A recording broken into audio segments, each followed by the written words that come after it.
Bog svima, ja sam Renato, jutro mi je, ljeto mi je, ne da mi se snimat, ali evo odlučio sam sjesti jer se nagomilalo nekoliko stvari koje bi trebalo objasniti. Na primjer, za početak, prošli video koji se zove Micvarija, koji većina vas nije shvatila i radi se o jednom omažu prvom hrvatskom gay filmu koji se zove Kalvarija iz 1996. ili 7. Onda smo odlučili, postoji ta pivotalna scena gdje jedna od glumica, koja inače glumi dvije uloge u filmu, ima taj divan monolog koji sam implementirao u video naše Mice.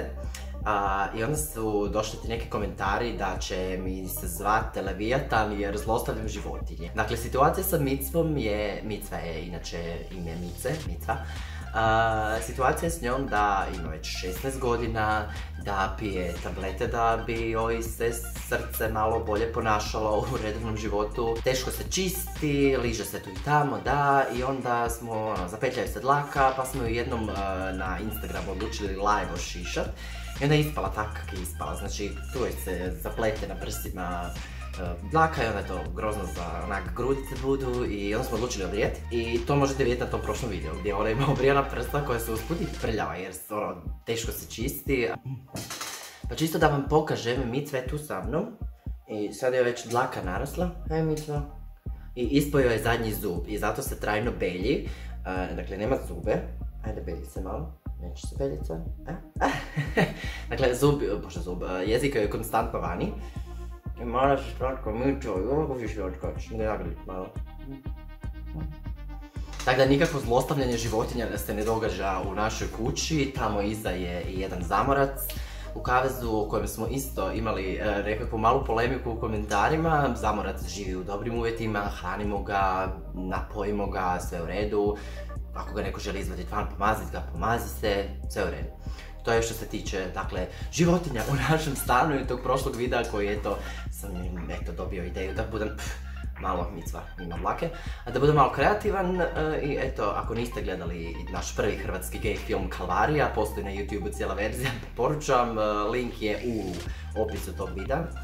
Pa eto, nadam se da će neki intelektualci od vas to shvatiti. Vi koji ste pogledali, već prije par godina malo me počela pucat golotinja, osjetio sam da ne volim baš imat robu na sebi tijekom vrućih dana, pa ni baš ni hladnih.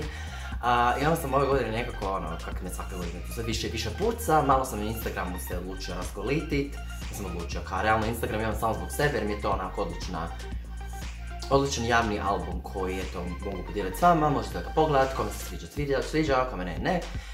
I onda sad isto nastaje tu neka dramica gdje sam, eto, upao u nekakvu grupu nekih malih hejtera koji me vide kao da sam borac za ljudska prava i za pederska prava, ali kako se ja to ponašam da sam nekako svi drugi jer se razgolitim na Instagramu javno.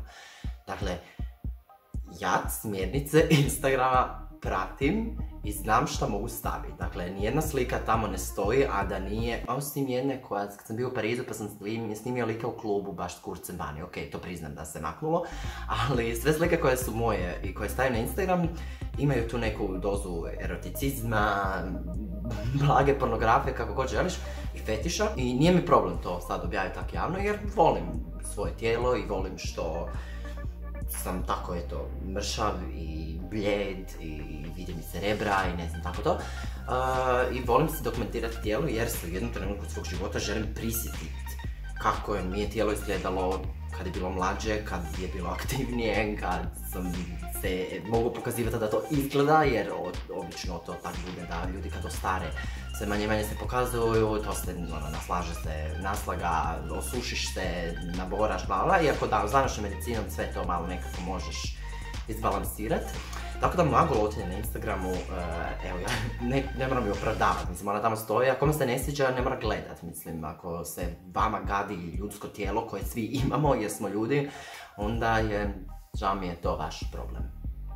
A kad smo već kod skidanja, isto mi se nedavno desila situacija da sam bio s cimjericama u gradu i popili smo nešto pivo 2 i vraćamo se u kvart, ali prije toga smo svratili u Dafinu po najbolje krosane u gradu i chillamo, kao ležerno hodamo kvartom i odjednom onako pokraj nas kruza policijski auto. I sve onak pogledam kao okej, polako se vozi, dobro, šta god, ne znam, jedemo krasane. Zapravo nismo ih ni počeli jest, tek ono kao čekali smo da dođemo doma i kako kruza pored nas taj auto onak kao šta znam, 20 metara, u jednom trenutku kao dobro večer i sve onak iz policijskog auta dolazi dobro večer, misli Isuse Bože šta sad, pa nismo mislim šta, koliko sumnjivi možemo biti sa jedinim kroasanima u rukama. I tu nas je policija odlučila legitimirat i ispipat. Dakle, desila situacija. Dakle, bilo...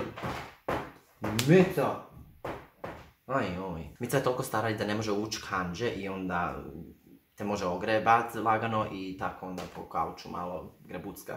Policija odluči istražiti nas i to je bilo moje prvo detaljno pregledavanje na sred ulice, na sred ceste, na sred rasveže. Policijski auto se stao i kako nisu imali policijskih službenica, moje cimerice su oštale, ne znam pričat, prerano mi je. Ostale su pošteđene prepipa, jer eto, živimo u takvom seksističkom svijetu gdje i dalje moraš biti isti spol da se pipaš međusobno. Tako da su meni muškarci, odnosno jedan od njih odlučili prepipa od glave do pete i u jednom trenutku je postalo malo degradirajuće jer sam bio na sred ulice, ni kriv ni dužan, bez cipela na asfaltu, u čarapama i bilo je tak jako neugodno jer onak kužim da morate ispuniti tu kvotu jer koga morate sve pregledati, da smo mi trojka koju je vrlo lako pregledati, ali kao, znaš kao, nemamo ništa i kao, samo želimo pojesti taj kroasan i eto, to je to iskustvo jedno malo oko policije i onda se desilo mjesec dana kasnije još jedno policijsko iskustvo gdje, a ovo sad malo ozbiljnijeg tona, gdje mi je policajac došao na vrata bivšeg stana. I sad bivši cimer me zove kao Renato, policija te traži na vratima, kao šta se događa. I sve onak, Bože, kao, pa nisam ništa radio kao ne znam kao šta se događa, ali pretpostavljam možda kao zbog preseljenja pa kao prebivalište, boravište, nešto ta spika, kao zašto vi dolazi u kuću, pa ima telefon, ima mailove, ne. Stupim ja u kontaktu među vremenu s policajcem i on me zove i kaže mi, i to mi je jako drago što se desilo, da me zove da su uspjeli privesti na istražni razgovor gospodina klinca koji mi se na Instagramu privatno javio sa toliko degutantnom porukom koju sam između ostalog objavio javno na storiju.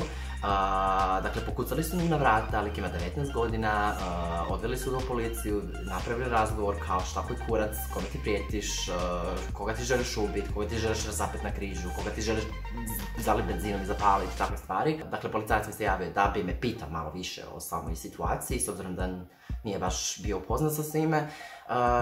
I onda sam mu dao malo više informacija, pitam jel želim doći u postel, kako možemo telefonom, molim te da to napravimo telefonom. Situacija se još uvijek vodi, prijavio sam ju preko MUP-ove aplikacije, dakle možeš screenshotat stvar, možeš slikat stvar na cesti koja se događa, anonimno može biti, ali ja sam ostavio svoje ime i prezime i zato samo po imenu i prezimenu policajac išao tražiti gdje sam, šta sam, ko bi mogao biti.